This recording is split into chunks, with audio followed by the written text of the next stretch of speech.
Hello friends. तो हमने देखा था हमारा चैप्टर नंबर 2 उसका पार्ट 1। आज हम पार्ट 2 देखने वाले हैं और उसके अंदर आगे बढ़ने वाले हैं। तो शुरू करते हैं हमारा आज का ये वीडियो। तो ये रहा हमारा लॉ ऑफ डिमांड के ऊपर लेक्चर। ओके, चलो। लॉ ऑफ डिमांड क्या होता है? तो बेटा, लॉ ऑफ डिमांड का मतलब क्या होता है? लॉ ऑफ डिमांड का मतलब होता है, जैसे मैंने आपको बताया था कि आप सपोज आपको अगर कोई चीज़ ऑफर की जाए, जीन्स है, जीन्स की पैंट ऑफर की जाए 3,000 रुपये की, और आपको जीन्स खरीदनी है, और आपको 5 जीन्स की रिक्वायरमेंट, लेकिन जीन्स की प्राइस कितनी बहुत ज़्यादा है। तो बोलोगे कि ठीक है, अभी मैं एक काम करता हूँ, 3,000 रुपये तो एक ही जीन्स खरीदूंगा। लेकिन अगर सपोज इसका रेट सीधा 2,000 हो गया तो बोले कि नहीं, अब ये रेट कंपेटिवली सस्ता हो गया, अब मैं यहाँ इस प्राइस पे तो 2 जीन्स आराम से खरीद सकता हूँ। सपोज इसका प्राइस 1,500 हो गया तो बोले कि वाह 1,500 है तो मैं अब 3 जीन्स खरीदूंगा।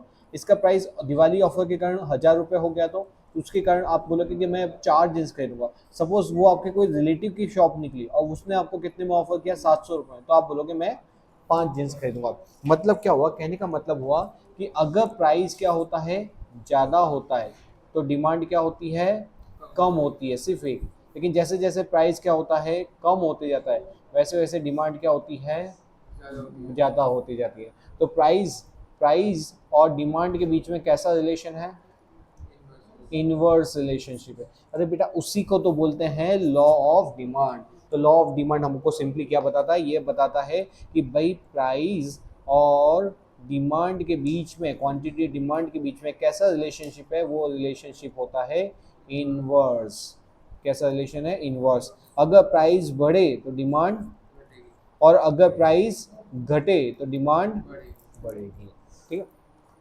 इसमें एक चीज ध्यान रखने का, यहाँ पे ये क्या बोलता है, ये बोलता है सेक्टर्स पेरिबस करके कंसेप्ट होता है। सर सेक्टर्स पेरिबस का मतलब क्या होता है? सेक्टर्स पेरिबस का मतलब होता है कि लॉ ऑफ डिमांड बोलता है कि हमको सिर्फ और सिर्फ कि क्या ध्यान रखना है, प्राइस और डिमांड। क्या ध्यान रखना है, प्राइस और डिमांड। एक बार उनके अर्जुन के जो गुरुजी है उसने बोला कि चिड़िया की आंख पे निशाना लगाओ।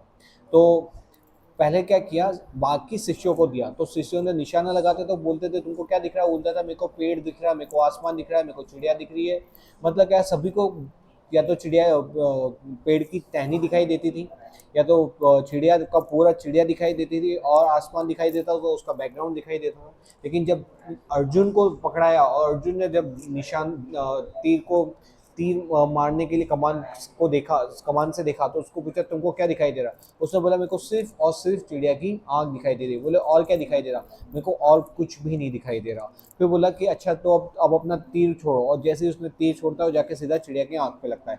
कहने का मतलब क्या होता है, लॉ और डिमांड बोलता है मैं सिर्फ और सिर्फ किसको कंसिडर करूंगा, प्राइस को, कि प्राइस से डिमांड पे क्या चेंज हो रहा है। वैसे तो हमने ना ऊपर पढ़ा था फैक्टर्स अफेक्टिंग डिमांड। क्या पढ़ा था? Factors affecting demand. Factors affecting demand क्या बोलता है? तो फैक्टर्स अफेक्टिंग डिमांड या तो डिटर्मिनेंट्स ऑफ डिमांड बोलता है कि प्राइस के चेंज होने से या तो अदर फैक्टर के चेंज होने से डिमांड पे क्या फर्क पड़ता है, उसी को बोलते हैं डिटर्मिनेंट्स ऑफ डिमांड। लेकिन बेटा यहाँ पे क्या हुआ, यहाँ पे क्या है, यहाँ पे हम अलग अलग फैक्टर्स को कंसिडर नहीं करेंगे, जैसे प्राइस, रिलेटेड गुड्स, कंज्यूमर का इनकम, कंज्यूमर का टेस्ट प्रेफरेंस, इन सबको कंसिडर नहीं करेंगे। यहाँ पे किसको कंसिडर करेंगे, ओनली ओनली ओनली प्राइस को कंसिडर, किसको कंसिडर करेंगे, प्राइस को, कि प्राइस में चेंज होने से डिमांड में क्या चेंज होता है। ठीक है, देखो the law of demand state that other thing being constant. इसका मतलब क्या, सबसे इंपॉर्टेंट लाइन होती है ये। अदर बीइंग कांस्टेंट का मतलब क्या होता है कि ये बाकी सारी चीजें कांस्टेंट, सिर्फ चेंज किसके अंदर होगा, प्राइस में होगा। इफ द अगर there is a inverse relationship between quantity and the price, मतलब प्राइस बढ़ी तो डिमांड कॉन्ट्रैक्ट, और अगर प्राइस फॉल तो डिमांड एक्सटेंड। एक्सटेंड बोल दो या एक्सपांशन बोल दो, ठीक है। उसी को क्या बोलते हैं, उसी को बोलते हैं लॉ ऑफ डिमांड। ठीक है, ये इसी को यहाँ पर मैंने लिखा हुआ कि ये प्रिंसिपल क्या एक्सप्लेन करता है, रिलेशनशिप किसके बीच का, प्राइस एंड डिमांड के बीच में। उसमें क्या बोलते हैं, अदर फैक्टर क्या रहेंगे हमारे, कांस्टेंट, बाकी सिर्फ चेंज किस में होगा, प्राइस और डिमांड। तो उसको क्या बोलेंगे हम, लॉ ऑफ डिमांड। ठीक है, reason for the law of demand. अब लॉ ऑफ डिमांड बोलता है कि प्राइस अगर तू घटा तो डिमांड बढ़ेगा, प्राइस अगर तू बढ़ा तो डिमांड घटेगा। ऐसा क्यों होता है? ऐसा क्यों होता है? तो अब हम देखते हैं उसके रीजन। रीजन में आता है पहला, law of diminishing marginal utility.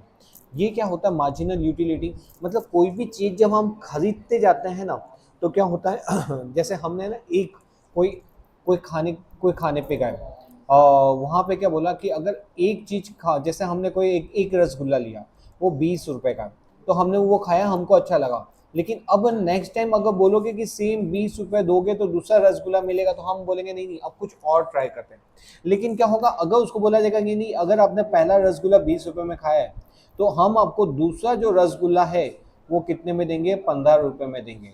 तो हम बोलेंगे अच्छा, सेकंड वाला 15 रुपए में मिलेगा, तो चलो इसको खा लेते हैं। मतलब क्या होता है, अगर हमको प्राइस कम लगता है तो हम ज़्यादा खरीदते हैं, लेकिन प्राइस उतना का उतना रहता है तो हम उसको नहीं खरीदते।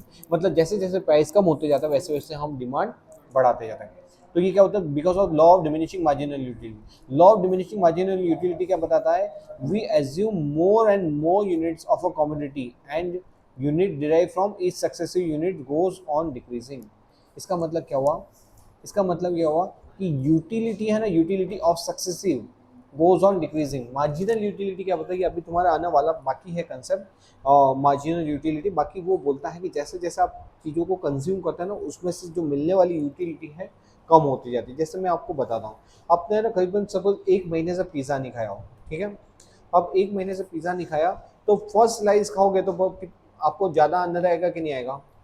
ठीक है, तो वहाँ पे आपको मिलने वाला जो सेटिस्फैक्शन है वो क्या रहेगा? वो सबसे हाई रहेगा। अच्छा ये बताओ, वो क्या रहेगा? सबसे हाई रहेगा। अच्छा ये बताओ, अगर आपने जब पिज़्ज़ा की सेकंड स्लाइस खाते हो, क्या उतना ही सेटिस्फेक्शन मिलेगा या कम मिलेगा या उससे भी ज़्यादा मिलेगा? बताओ क्या होगा? कंपेरेटिवली फर्स्ट से क्या होगा? कम होगा। अच्छा अगर थर्ड खाओगे तो बताओ सेकंड जितना सेटिस्फेक्शन होगा और कम होगा कि उससे ज़्यादा होगा? और कम होगा। फोर्थ खाओगे तो उतना का उतना सेटिस्फेक्शन होगा, लोअर होगा कि हाई होगा? और कम होगा। मतलब क्या होता है कि जैसे जैसे हम कंज्यूम करते हैं हमारा जो सेटिस्फेक्शन है लेवल है कम होते जा रहा है। जैसे ग्लास ऑफ वाटर, हमने सपोज 3-4 घंटे से पानी नहीं पिया, जब हम पहला ग्लास पीएंगे तो हम बोलेंगे वाह मजा आ गया, बहुत प्यास लग रही। लेकिन जो सेकंड ग्लास अगर पानी पीएंगे उतना मजा नहीं आएगा जितना फर्स्ट में आया था। थर्ड ग्लास पीएंगे तो उतना मजा नहीं आएगा जितना फर्स्ट और सेकंड में आया, और फोर्थ में बोलेंगे बस अब उससे ज़्यादा नहीं पिया जाएगा। मतलब हमारी जो यूटिलिटी है, हमको जो मिलने वाला सेटिस्फेक्शन वो क्या होता है? धीमे धीमे कम कम होता जाता है। तो हमारा जो इंटरेस्ट है वो कम ना हो, इसीलिए वो जो सप्लायर है, हमारा इंटरेस्ट कम होने लगता है, इसलिए हमारे इंटरेस्ट को बढ़ाने के लिए वो क्या करता है? डिस्काउंट ऑफर करता है कि एक खरीदोगे तो 1000 रुपये, दो खरीदोगे तो दो मिलके आपको 1800 में पड़ेगा। तो हम बोलते हैं अच्छा, एक में 1000, दो में 1800, तो मैं दो खरीदूंगा। लेकिन अगर उसने वैसा बोला था कि दो खरीदोगे तो भी 1000, तो हम बोलते हैं कि 1000, हम तो एक ही खरीदेंगे। लेकिन क्योंकि हमको दो पे कितना मिल रहा है? 1800, इसलिए हम क्या करते हैं? जब हमारी प्राइस क्या होती है? कम होती है, तो डिमांड ज़्यादा करते हैं। As a result the consumer will not be, देखो, consumer will not be prepare to buy the same price for additional unit. वो 1000 रुपए के दूसरा प्रोडक्ट खरीदने के लिए तैयार नहीं होगा। इसलिए क्या होता है, हम उसको ऑफर करते हैं कि भाई दो खरीद, मैं तेरे को 1700 रुपये में दे दूंगा। तो हम बोलते हैं ठीक है, दो दो खरीदने के लिए मैं तैयार हूँ। The consumer will buy more unit of commodity only when the price falls. ठीक है। सब्सटीट्यूशन इफेक्ट, सब्सटीट्यूशन इफेक्ट क्या होता है? यहाँ पे क्या होता है? यहाँ पे it refer to the substituting one commodity in place of another. Substituting मतलब क्या होता है? ये कोका कोला और पेप्सी एक दूसरे के क्या है? सब्सटीट्यूट्स हैं। अगर क्या होता है, अगर दोनों की प्राइस सपोज 3-3 है, कितनी है? 3-3, तो तुम्हें ये खरीदो ये खरीदो, उससे कोई फर्क नहीं पड़ेगा। लेकिन अगर इसकी प्राइस कितनी हो जाती है? 1 रुपये, तो मैं क्या करता हूँ? इसको छोड़ने, इसको कंज्यूम करना बंद कर देता हूँ और इसकी जगह क्या करता हूँ? पेप्सी का कंजम्पशन बढ़ा देता हूँ। मतलब क्या हुआ कि इसकी जब प्राइस कम होती है तो ये मेरे को इसकी कंपेरेटिवली में सस्ता दिखता है। इसलिए मैं बोलता हूँ कि दोनों सब्सटीट्यूट्स है, मतलब दोनों मेरा एक ही काम करें। तो मैं फिर कोका कोला क्यों पीऊँ? मैं क्या पीऊँगा? Pepsi Cola. इसलिए क्या होता है, मैं कोका कोला की डिमांड छोड़ के पेप्सी का जो कंजम्पशन है वो इंक्रीज करता हूँ। मतलब इसकी अगर प्राइस कम होती है तो इसकी डिमांड बढ़ जाती है। क्यों? Because of substitution effect. ठीक है। नेक्स्ट आता है इनकम इफेक्ट। इनकम इफेक्ट क्या बोलता है? Income refer to the effect on the demand when the real income of a consumer change due to change in the price of a given commodity. इसका मतलब क्या हुआ? Suppose कि है ना, ये ए कंपनी का बॉक्स है और ये बी कंपनी का बॉक्स है। अब ए का प्राइस कितना है? दोनों की प्राइस 10-10 थे। कितना था? 10-10 है। अब क्या हुआ? बी वाले ने अपना प्राइस कम करके कितना कर दिया? 6 रुपये कर दिया। ठीक है, पहले मेरे को इसको खरीदने के लिए कितना प्रोडक्ट अमाउंट देना पड़ता था? 10। अब कितना देना पड़ रहा है? 6। तो मेरी कितनी बचत हो रही है? 4। अब ये क्या हो गई? ये मेरी बचत हो गई इनडायरेक्टली। ये मेरी क्या हो गई? इससे मेरी इनकम बढ़ेगी। हाँ बढ़ेगी, क्योंकि मेरा खर्चा कम हो गया तो इनडायरेक्टली मेरी इनकम बढ़ जाएगी। इसलिए क्या करूंगा? क्योंकि अब मेरी इनकम बढ़ गई है तो मैं अपना कंजम्पशन क्या कर दूंगा? बढ़ा दूंगा। क्यों? क्योंकि अब मेरे को क्या हुआ? ये कम कीमत पे अवेलेबल हो रहा है, मेरे पास पैसे ज़्यादा बच रहे हैं, तो मैं उनको सेव करूंगा और उससे क्या करूंगा? इसका कंजम्पशन और बढ़ा दूंगा। समझे? जैसे एक सिंपल सी दुकान, एक सिंपल है, सपोज कि यहाँ पे सपोज कि कोई भी एग्जांपल ले लो, शुगर कैन का जूस अगर कितने का आता है? 25 रुपये का आता है। अगर यही शुगर कैन का जूस जब समर होता है तो अब कितना हो जाता है? अप्रोक्सीमेट 15 रुपये हो जाता है। तब क्या होता है? तब हमारे कितने रुपए बचते हैं? यहाँ पे 10 रुपये बचते हैं। तो हमको ये सस्ता लगने लगता है, इसलिए अभी हम एक कंज्यूम करते हैं, लेकिन जब ये सस्ता हो जाता है तब क्या करते हैं? हम इसका कंजम्पशन बढ़ा देते हैं, हम इसकी डिमांड बढ़ा देते हैं। इसलिए क्या होता है कि प्राइस के कम होने से डिमांड क्या हो जाती है? इंक्रीज होती है। क्यों? क्योंकि ये हमको कंपेरेटिवली सस्ता पड़ता है, तो ये हमारी सेविंग होती है। मोर सेव और save lead to increase in income. समझ गए? ओके, देखो for example Isha buy 4 chocolate कितने की प्राइस से बाय करती है? 10 रुपये। टोटल उसकी पॉकेट मनी में से कितना जाता है? 40। इफ द प्राइस फॉल्स हो जाती है 8। पहले कितना था? 10। 10 के हिसाब से 40 जा रहा था, अब कितना है? 8। 8 के हिसाब से अब उसको कितना देने पड़ेंगे? 32। मतलब अब उसके पास कितने पैसे बचेंगे? 8 रुपये। 40 - 32 मतलब 8 रुपये। तो अब वो कितनी बाय करेगी? वो एक एडिशनल बाय और करेगी। पहले कितनी बाय करती थी? वो 4 चॉकलेट बाय करती थी, लेकिन क्योंकि अब उसके पास 8 रुपये बचेंगे और 8 से वो एक और एडिशनल बाय कर सकती है, इसलिए वो अपना कंजम्पशन एक क्वांटिटी से बढ़ा देती है। समझ गए? ओके। एडिशनल कस्टमर क्या होता है? क्या होता है कि जैसे है ना, अभी जब ऑफ सीजन होता है ना, तो ऑफ सीजन में टीवी का प्राइस होता है सपोज 30,000 रुपीज़, और या तो इसको लेते हैं 40,000 रुपीज़ अप्रोक्सीमेटली, जो ऑन एन एवरेज जो टीवी का प्राइस चलता है। 40 इंच का टीवी, ठीक है, 40 इंच का टीवी 40,000 रुपये है। हम बोलते हैं यार ये तो बहुत महंगा है। अब जिसके यहाँ पे टीवी एकदम खराब हो जाए या तो बिल्कुल ही नहीं चल रहा, तो वो नहीं खरीदेगा, वो जाके तुरंत खरीद लेगा। लेकिन जिसके वहाँ पे टीवी थोड़ा बहुत चालू कंडीशन में, वो कभी भी इस रेट पे नहीं खरीदेगा। वो क्या करेगा? ये अभी ऑफ सीजन का भाव है, तो एक काम करो, अभी क्या करो, अभी वेट करो। जैसे ही क्या होगा? दिवाली ऑफर आएंगे, और दिवाली ऑफर आते ही ये प्राइस हमको कितने में मिलेगा? सपोज लेट से 35,000 में मिल रहा है, तो अब हमको ये मिलेगा, दिखेगा बहुत सस्ता मिलेगा। तो जो कस्टमर पहले यहाँ पे इस रेट पे नहीं खरीदे थे, वो 35,000 का रेट आते ही क्या करेंगे? इसको बाय करेंगे। क्या करेंगे? बाय करेंगे। मतलब क्या होता है, जब प्राइस कम हो जाता है ना, तो वो कस्टमर भी दौड़ के आते हैं जो पहले नहीं खरीद रहे थे। मतलब एडिशनल कस्टमर आते हैं जो इस प्रोडक्ट को खरीदने के लिए तैयार हो जाते हैं। तो देखो, एडिशनल कस्टमर का मतलब क्या हुआ कि ऐसे कस्टमर जो जब प्राइस हाई होती है तब नहीं खरीदते, लेकिन जैसे ही लो होने लगती है तो उनके बजट में आता है, और जैसे बजट में आता है तो वो जाके उसको बाय करते हैं। ठीक है, when the price of the commodity falls, many customer who were not in a position to buy earlier due to high price start purchasing. जो जो पहले खरीदने के लिए तैयार नहीं थे, वो अब खरीदने के लिए तैयार हो जाते हैं। In addition new customer, old customer of the commodity start demanding more. मतलब क्या होता है? जो ओल्ड होते हैं वो और ज़्यादा खरीदते हैं, मोर कमोडिटी डिमांड करेंगे। ठीक है, वो क्या करेंगे? मोर कमोडिटी डिमांड करेंगे। और जो नए हैं वो क्या करेंगे? वो न्यू क्वांटिटी परचेस करेंगे, वो न्यू परचेस करेंगे। ठीक है, ओके ओके। नेक्स्ट आता है डिफरेंट यूजेस। डिफरेंट यूजेस का मतलब क्या होता है? डिफरेंट यूजेस का मतलब होता है, देख बेटा, जैसे ये हमारी मिल्क की थैली, ठीक है, ये हमारा गोल्ड, अमूल गोल्ड। अब ये अमूल गोल्ड आता है 34 रुपये का। अगर इसकी प्राइस 24 हो जाती है तो तुम क्या करोगे? दूध ज़्यादा क्यों? क्योंकि दूध का यूज़ किसका यूज़ होता है? इससे हम मिल्क भी पीते हैं, फिर इससे हम कर्ड लेते हैं, फिर इससे हम बटर है, पनीर है, ठीक है। तो ये क्या होता है, इससे हम क्या करते हैं, पनीर वगैरह परचेस करते हैं, फिर हम इसके दूसरे यूज़ और भी क्या करते हैं, बढ़ा देते हैं। मतलब हम खाने पीने में या तो इसका स्वीट्स बनाने में भी क्या करते हैं, इसका यूज़ चालू कर देते हैं। मतलब जब प्राइस क्या हो जाता है, कम हो जाता है, हम उसके अदर यूसेज क्या कर देते हैं, इंक्रीज कर देते हैं। लेकिन उल्टा, जब इसका प्राइस अगर 34 की जगह 44 हो जाए तो हम क्या करेंगे, ये जो सभी यूसेज है वो क्या कर देंगे, कम कर देंगे। तो इनडायरेक्टली क्या होगा, मिल्क का जो डिमांड है वो ऑटोमेटिक कम आ जाएगा। मतलब क्या होता है, जब चीज़ों का क्या होता है, डिफरेंट यूसेज होता है, तो प्राइस कम हो जाती है तो हम उसके डिफरेंट यूसेज इंक्रीज कर देते हैं। जब प्राइस कम हो जाता है तो डिफरेंट यूसेज बढ़ा देते हैं, और जब प्राइस इसका बढ़ जाता है तो डिफरेंट यूसेज कम कर देते हैं। तो वही तो लॉ ऑफ डिमांड बोलता है कि प्राइस के घटने से डिमांड बढ़ती है और प्राइस के बढ़ने से डिमांड, इनवर्स रिलेशनशिप। तो ये क्या था, ये हमारे कारण थे। कौन कौन से कारण थे, रीजन कि क्यों लॉ ऑफ डिमांड ऐसा क्यों काम करता है, लॉ ऑफ डिमांड इस प्रिंसिपल पे क्यों काम करता है। तो पहला रीजन क्या है, law of diminishing marginal utility.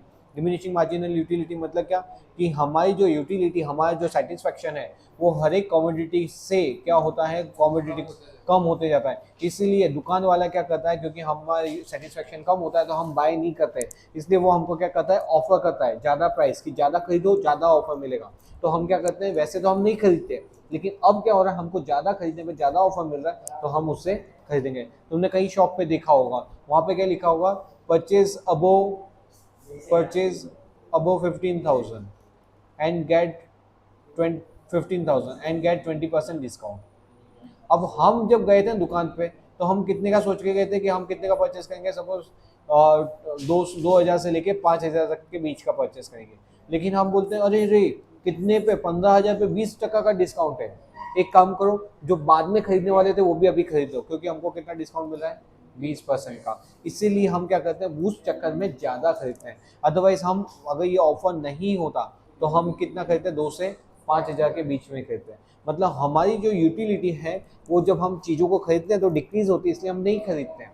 लेकिन दुकान वाला क्या करता है, हमारी मार्जिनल यूटिलिटी डिक्रीज ना हो इसलिए हमको बोलता है कि तुम ज़्यादा खरीदोगे तो ज़्यादा ऑफर दूंगा, तो हम इसलिए ज़्यादा खरीदते हैं। फिर सब्सटीट्यूशन इफेक्ट के अंदर क्या देखा, कि अगर कोई प्रोडक्ट दूसरा एक दूसरे के सब्सटीट्यूट्स है तो दूसरा प्रोडक्ट अगर सस्ता होता है, हम इसका कंजम्पशन छोड़ के दूसरे वाले का कंजम्पशन बढ़ा देते हैं। तो एक की प्राइस अगर गिरती है तो उसकी डिमांड इसलिए बढ़ जाती है क्योंकि वो दूसरों से ज़्यादा सस्ता पड़ता है।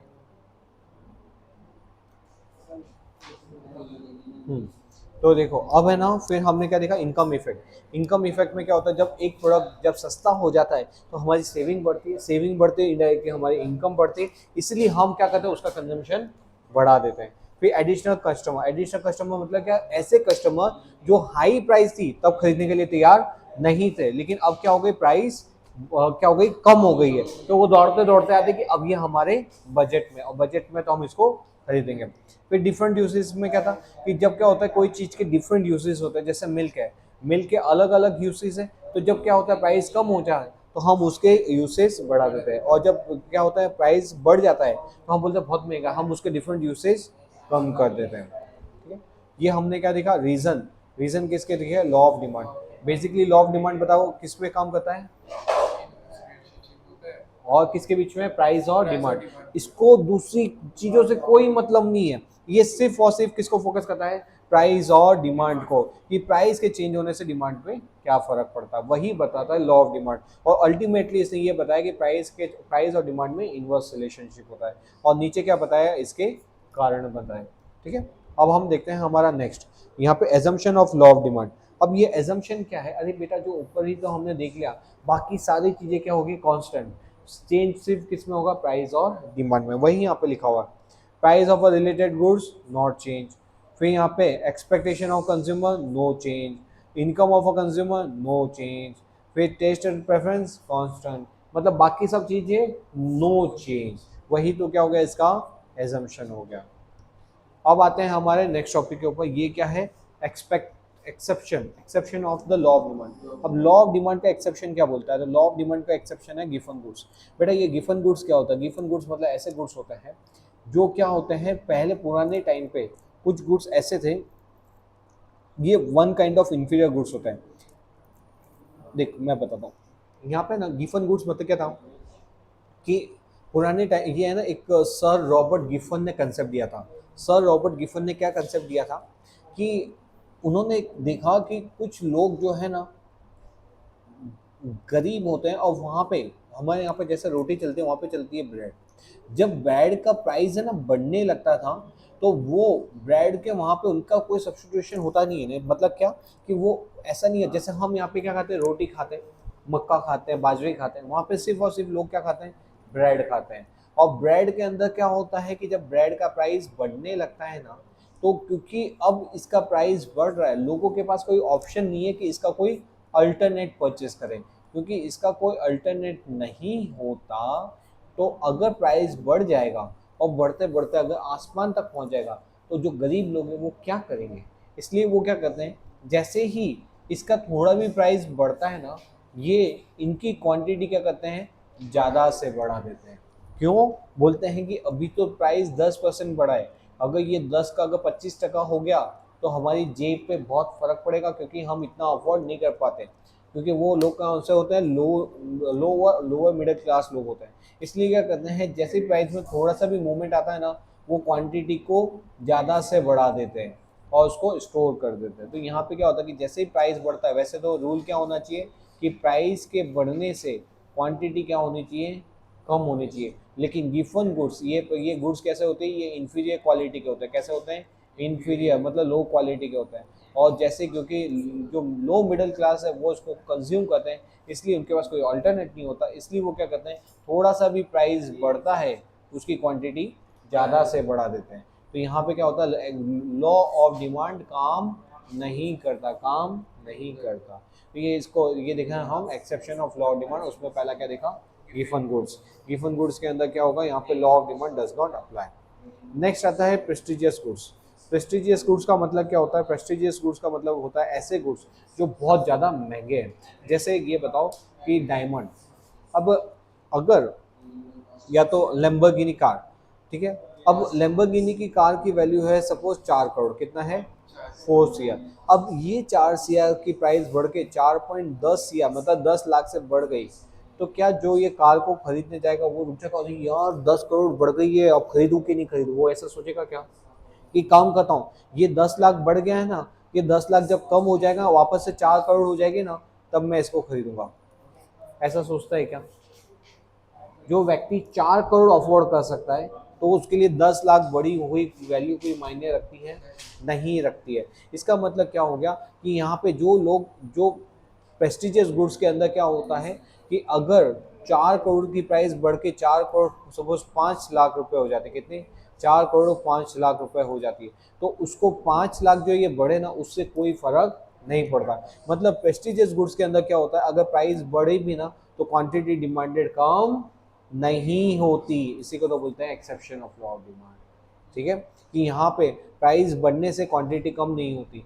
जैसे सोने के भाव हैं वो बढ़ रहे हैं, अभी अप्रॉक्सीमेटली कुछ 1,15,000 कुछ हो गया है सोने का भाव, लेकिन जो लोग सोना खरीदने वाले हैं वो तो खरीदेंगे ही इसको। तो यहाँ पे क्या होगा, प्राइस के बढ़ने से क्वांटिटी डिमांडेड कम नहीं होती। अभी दिवाली आएगी, सबके सब लोग उसके सोने की परचेज करेंगे ही करेंगे। ओके, नेक्स्ट आता है extremely low price goods. Extremely low price goods का मतलब क्या हुआ, जैसे हमारा नमक, ठीक है, नमक, तो नमक क्या है, सपोज कि नमक की थैली आती है, कितने की आती है मुझे भी नहीं मालूम, सपोज 30 रुपीज़ की आती है, ठीक है। अगर ये 30 रुपये का नमक 33 रुपये हो जाए, कितना, 33 रुपये, 10% बढ़ गया, हाँ 10% बढ़ गया जी। अब बताओ ये 10% बढ़ गया, तो आप ये बोलोगे कि एक काम करो मम्मी, कल से है ना नमक की जगह चीनी डाल देना, क्योंकि नमक प्राइस महंगा हो गया, ऐसा करेंगे क्या, नहीं। मतलब जो एक्सेप्शनली लो प्राइस गुड्स होता है ना, जैसे सपोज कोई माचिस का डब्बा वो आता है 2 रुपए का, अब वो 2 रुपए की जगह सपोज 3 रुपए हो जाए, सीधा 50% राइज हो गया, दो दो का 50% हुआ, 1 रुपये, 1 रुपये इसके अंदर इंक्रीज करोगे तो कितना हो जाएगा, 3 रुपये, मतलब सीधा 50% से भाव बढ़ गया। तो आप बोलोगे अरे 3 रुपये हो गया, 50% भाव बढ़ गया, अब से मेरे को माचिस यूज नहीं करनी, और अब से मैं दिया क्या करूंगा, सिलेंडर के पास जाऊंगा और वहाँ पे उसके ऊपर रख के दिए को जलाऊंगा, फिर वहाँ पे पूजा करूंगा। ऐसा करेंगे क्या? नहीं। मतलब क्या होता है, अगर लो प्राइस गुड्स होते हैं, अगर उनकी प्राइस बढ़ भी जाती है ना, तो भी क्या होता है, हम उसकी क्वांटिटी डिमांडेड कम नहीं करते।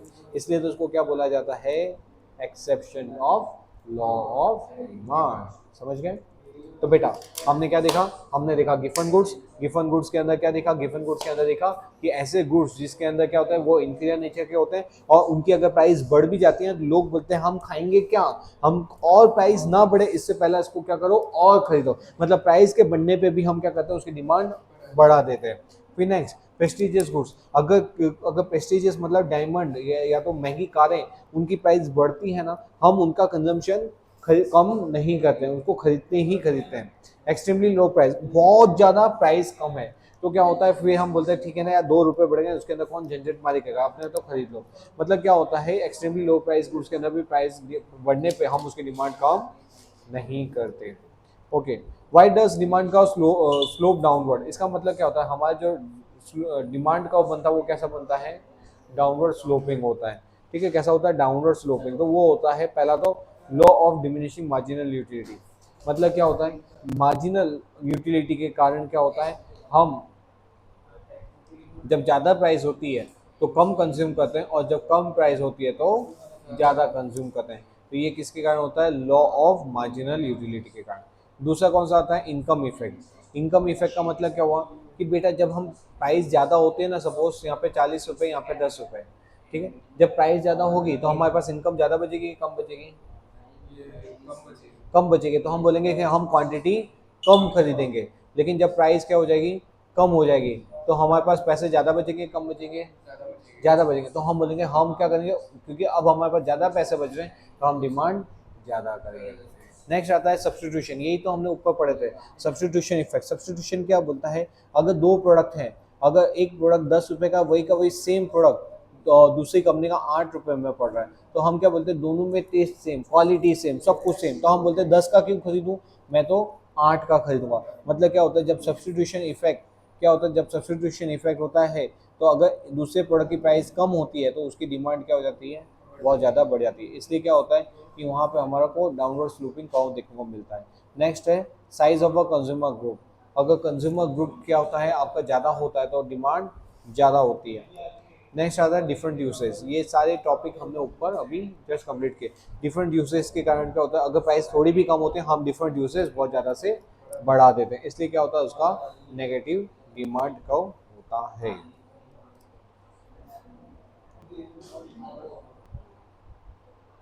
तो ये था हमारा लॉ ऑफ डिमांड के ऊपर, exception of law of demand के ऊपर, और रीजन फॉर द डिमिनिशिंग और reason for downward sloping demand का क्यों होता है उसके ऊपर का ये वीडियो। आगे का लेक्चर हम देखेंगे नेक्स्ट वीडियो के अंदर।